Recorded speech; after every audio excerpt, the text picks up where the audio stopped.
Welcome to the Hoosier Basketball Experience. I'm your host, Phil Eisenbarger. If you had grown up as a basketball player in southern Indiana in the 60s and 70s, you might have imagined leading your team to its first sectional championship in school history. But if you were from Clarksville, Indiana, that seemed more like a pipe dream. After all, New Albany and Jeffersonville have combined for 92 sectional championships. But in 1978, the Generals from Clarksville broke the spell. Still, how do you ever get through a sectional that had both the Red Devils of Jeffersonville and the Bulldogs of New Albany? One way to do it, have the state's leading scorer go for more than 50 one night and more than 80 in the two games combined. That was 1979. Our next guest went on to IU and was part of two Big Ten championships and an NCAA championship in 1981. Including a redshirt year, he spent 5 years with Coach Knight and the Hoosiers. He now runs a destination location in a town synonymous with the Hoosier basketball experience, French Lick. Amazingly, we once made it to and from Florida in his VW Bug. Who is this Southern Indiana miracle worker? Well, it's my good friend and former teammate, Chuck Franz. And you get to meet him when we come back.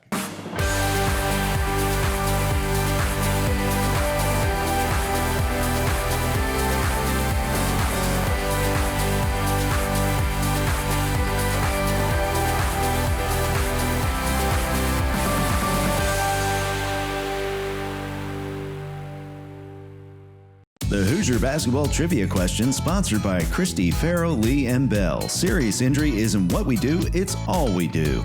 Today's question, what is the highest number of consecutive state final appearances by one school? The answer after the break.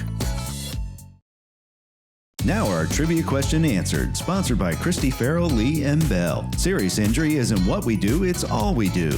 Today's question, what is the highest number of consecutive state final appearances by one school? The answer, 3 by 9 different schools.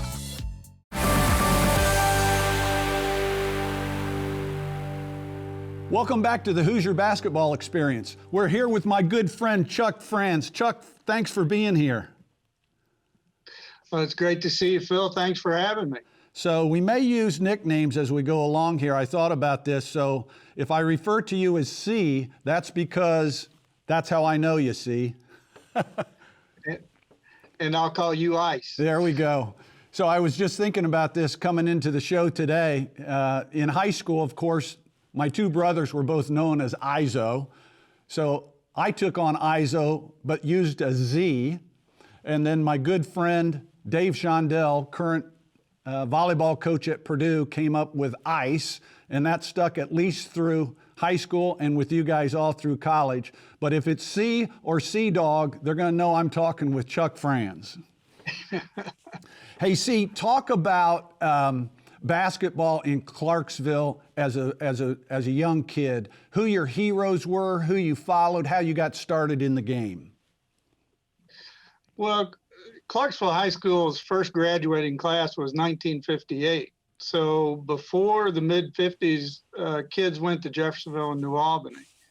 I grew up across the street from the high school. So, my brother, I have, two brothers, two sisters. A brother that played in 1965 and had a basketball court in the backyard. So basically started in the backyard, and right across the street were basketball goals at the grade school. As far as, past my brother, my idols as I came of age were, Steve Green at Sellersburg and Mike Flynn at Jeffersonville. I talked with Mark Inman just last week, who was the Trester Award winner back in 1972 from Jeff, and he talked about going over to Louisville to play in the playgrounds. You ever go over there across the river? Actually, not until I was in high school. We had enough competition, in Jeffersonville, New Albany, and Clarksville, all slammed right there together, that we could find a game on this side of the river anytime. So talk about your earliest memories of wanting to play varsity basketball for the Clarksville Generals. Well, that wasn't hard. The high school's right there when I walk out the front door. And, third, fourth grade when you start playing ball. The grade school was right across the street. Actually, Warren Fisher in 1969 became the head coach at Clarksville, and his son, Jim Fisher, and I were the same age. And so I got to start going to practice in second and third grade at Clarksville High School and just hanging around the gym. Well, we had Steve Green on the show, and we talked about Southern Indiana basketball, and obviously basketball is great all through the state, but there's something special about it in Southern Indiana. Talk a little bit about your rival high schools, the games that you went to as a kid getting ready to play varsity ball, and some of those great Southern Indiana gyms. Yeah, there's so many gymnasiums, so many schools right here all packed together within about a 10-mile radius. You got Silver Creek or Sellersburg, Jeff, New Albany. Providence is it's a parochial school 1 mile away from Clarksville. But you always wanted to go play in the old Jeff Fieldhouse or play in the Jeff Fieldhouse, play against the big boys. And they didn't schedule Clarksville in the regular season, very much. Because, again, were we competitive even as a new school in the 60s? Not really. So your only time to really face them was in the sectional, and those were always played at Jeffersonville. So describe for basketball fans the gym at Jeff and the gym at New Albany. Well, they're both, New Albany always had a little rivalry with them because Jeff always hosted the sectional, and that didn't set well with the New Albany fans. But Jeffersonville always had a bigger gymnasium, about 5,500 people. And in the 60s, they started the tournament, as you probably well know, and on Tuesday, Wednesday, Thursday, schools let out. New Albany's gymnasium, a little bit smaller, probably 3,000-4,000. But they're not dug into the ground. They're built up outside with most of the seating on the sides, not a lot in the end zones, and just a great atmosphere still today. So talk about your gym at Clarksville. The gym at Clarksville is, again, it was built in 1956, 57. It seats about, I want to say, less than 2,000. At the time I was growing up, there were probably 15,000 people in Clarksville, and there's more seatings up in the corner, but there's a stage at the end. The band was always on the stage at the end, like many, many gymnasiums. On the other end of the gymnasium was the weight room. So you had to be careful on both ends. You could get hurt underneath the basket because it was so close to the end of the floor. But probably 1,500 to 2,000 as far as seating is concerned.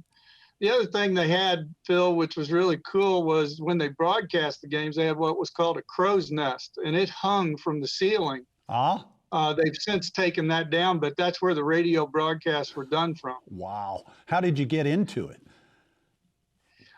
You had to go to the top of the gym and crawl across a catwalk. Oh my God. Up into it. Oh my goodness. What about Friday nights at the Clarksville gym as your team began to look like a potential rival to both Jeff and New Albany your junior and senior year? Talk about that place being packed and what it was like to play in front of those fans.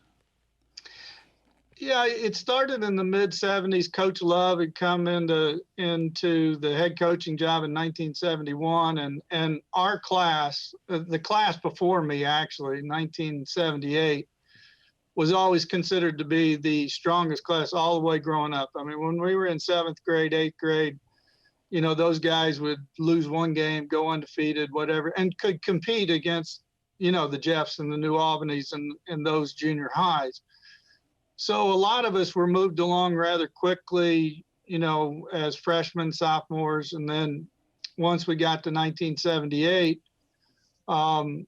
there was anticipation for that team. I mean, there was just incredible anticipation. Sure. We ended up starting the year 3-2. And again, some of that kind of fell by the wayside, but then we went on an 18-game winning streak. And Phil, you had to be there for the JV game or you weren't getting a seat, the second part of that year. That's wonderful. Well, when we come back, we're going to talk with Chuck Franz about how Clarksville can take on Jeffersonville and New Albany 2 years in a row and come away with their first and second sectional wins, with my friend and teammate Chuck Franz going for more than 50. When we return after these messages.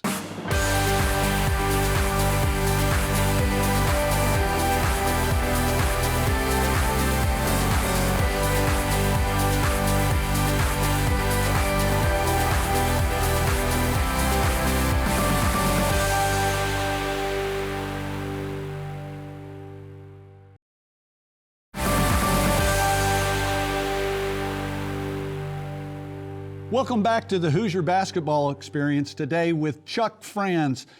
See, we've got to talk about these sectionals in 1978 and 1979. They're played at Jeffersonville as they were every single year. You've already talked about the anticipation that your crowd and fans had for the team in 1978. Talk about that whole sectional, how it was played, how you guys pulled off that win. Well, again, we played Jeffersonville in the regular season that year and got beat at Jeff. We drew New Albany, so that was like the worst draw that Clarksville could get in their what should be our best year. And so there was a lot of anxiety, let's say, that, oh my gosh, we got to turn around here and play New Albany. So first half, Phil, we pressed the whole year, and we played like Loyola Marymount. We were ahead by 45-19 at halftime. Oh my goodness. And the gym was going crazy because little Clarksville, who was playing New Albany, who wouldn't schedule us. And, in the second half, New Albany made a little run at us, but we held on, and Providence upset Jeffersonville in the second game that night. So we played Providence for the championship, and we had beaten Providence twice that year. So we felt pretty confident by the time we got to the championship game. Hey, talk about, was it the case that when you were playing New Albany, were all the Jeff fans and all the Providence fans rooting for Clarksville as well?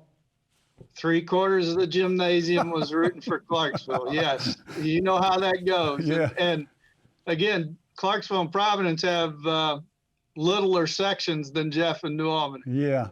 So what about things that I experienced in high school? I assume they had them in Southern Indiana with caravans, pep rallies, pep sessions, getting out of school early, all that sort of stuff. Well, we didn't really have caravans because, again, it was only a couple mile drive. Yeah. But pep sessions, yes. They were always on the Friday because, again, with a 4-team sectional, you just played Friday and Saturday. So you had your pep session on Friday afternoon. Might get out a little bit early. It was always at the end of the day, getting everybody fired up. And again, you really didn't do anything on Saturday when you came back, but it was Friday is when you had your pep session. Okay. So set the stage for 1979, the sectional lineup, your opponents, the semifinal game and the final game. So in 1979, like I said, that team in 1978 was by far Clarksville's most talented. I was the only returning starter. We graduated 5 seniors. We weren't expected to, do really well. But I had a good group of classmates that had played JV, had played some varsity. We, again, started 4 seniors and 1 junior my senior year. We drew Jeffersonville that year. And in fact, that was the best draw we could get, if you can believe it. New Albany and Providence played in the other game. We had split with Providence. Of course, New Albany didn't schedule us. And both of those teams were in the top 20 in the state of Indiana. So we drew Jeffersonville, pep session Friday afternoon. We had a terrible week of practice. Coach Love was very, very nervous. We were very, very confident. We said, no worries. We've got this. And headed over to Jeffersonville on that night. Again, with the best draw we could have had. Yeah. So Clarksville in 1979 has the state's leading scorer in Chuck Franz at 32 plus points a game. What did Jeff or New Albany try to do to slow you down? It didn't work, whatever it was.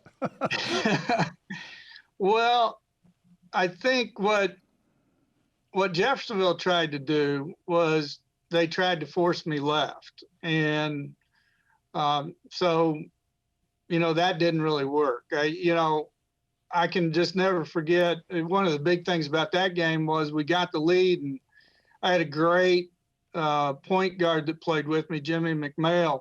He was 5'10", but if they tried to press us, all I had to do is get Jimmy, and he could break the press, get fouled, go to the free throw line.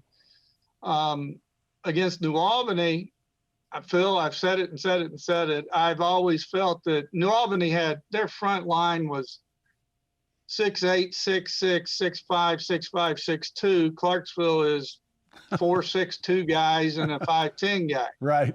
And I have no idea why they didn't try to zone us or, box and whatever, but they played us man-to-man all night. Have no idea why. So in the first game, you go for more than 50. How many did you have? First game was 31. 31 in the first game. Second game? Against New Albany was 51, yeah. 51. Do you know how many shots you took? I do. How many? More than 40. You're one of the only people other than my brother that I know that took more than 40 shots. He once he was going for the North Central scoring record on the last game of the season, and he went 6 for 44. You made a few more shots than he did. That's awesome. Well, talk about how this led, if it did, to being recruited by IU, and when did that start? My junior year, the only letter I got was from Indiana University, and it was a form letter, like many of us got. Early in the year, I started scoring a lot of points, got a visit, probably early December from Jim Cruz. And I believe during the year they'd come to see me play 5 or 6 times, 7 times, and they stayed really in contact. Coach Knight, I'd come down to a practice and got to meet him, talk with him.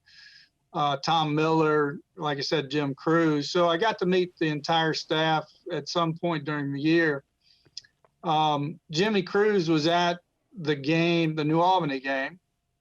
And they knew that I was interested and they were interested in me. So Coach Cruz, if he had to leave early to get back to Bloomington, he always told somebody, tell Chuck I was here. And so end up scoring 51 and beating New Albany. And Phil, the next morning I'm at the house, all my brothers and sisters are there, and a 2-story house, and I'm still upstairs kind of groggy, in the morning, and the phone rings and mom or somebody downstairs answers it, yells up. I take my sweet time getting to the phone, their landlines. Yeah.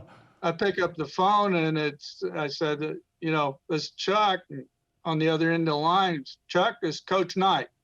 You still want to play at IU. So, and I said, I do. And, he was down on Monday. So you talk about a weekend, that was an incredible weekend. Any other schools even in contention for you at the time that you thought you might go to if IU didn't come calling?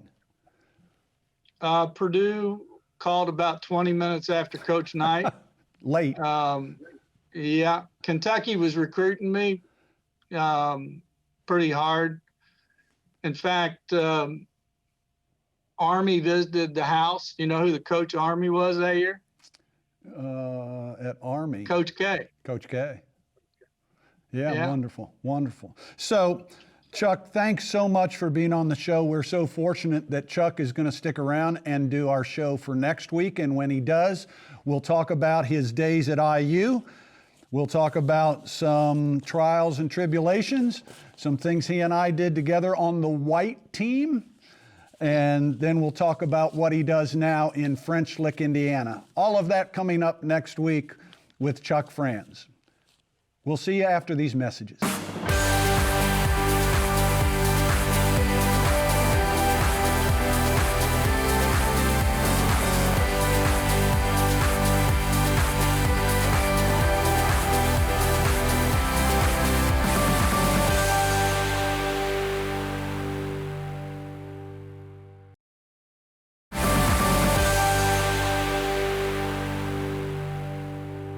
Welcome back to the Hoosier Basketball Experience. We've been talking with Chuck Franz, and what an interesting run it's been as a high school star at Clarksville, Indiana.